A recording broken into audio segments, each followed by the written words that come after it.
నమస్కారం, లక్ష్మీ డివోషనల్ కి స్వాగతం.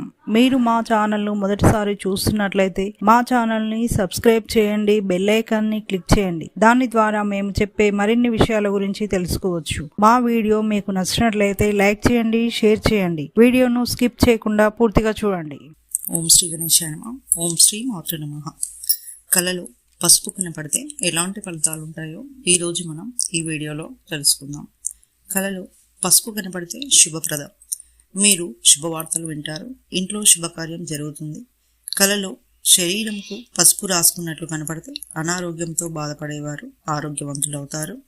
వివాహం కాని వారికి పెళ్లి కుదురుతుంది. కళలో మీరు ఇతరులకు పసుపు ఇస్తున్నట్లు కనపడితే మీరు ఇతరులకు సహాయం చేస్తారు. కళలో మీకు ఇతరులు పసుపు ఇస్తున్నట్లు కనపడితే శుభసూచకం. ధనలాభం, గౌరవ మర్యాదలు లభిస్తాయి. కళలో పూజ సమయంలో పసుపు వాడుతున్నట్లు కనబడితే మీ కోరికలు నెరవేరుతాయి.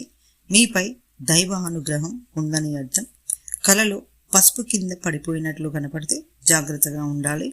వృధా ఖర్చులు చేస్తారు. కుటుంబ సభ్యులతో లేదా బంధుమిత్రులతో మనస్పర్ధాలు వచ్చే సూచనలు ఉన్నాయి.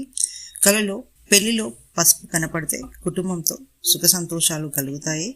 వివాహం కాని వారికి వివాహం కుదురుతుంది. కళలో పసుపు నీరు కనపడితే కూడా ఇదే ఫలితాలు ఉంటాయి. కళలో పసుపును వంటలో వాడుతున్నట్లు కనపడితే పనులలో విజయం. వృత్తి వ్యాపారాలు చేసేవారికి మంచి అభివృద్ధి కలుగుతుంది. మీ కష్టానికి తగినటువంటి ఫలితం లభిస్తుందని సూచన. ఇక నెక్స్ట్ వీడియోలో మరిన్ని విషయాలను మనం తెలుసుకుందాం. Thanks for watching. ఈ వీడియో మీకు నచ్చినట్లయితే లైక్ చేయండి, షేర్ చేయండి, మా ఛానల్ని సబ్స్క్రైబ్ చేయండి.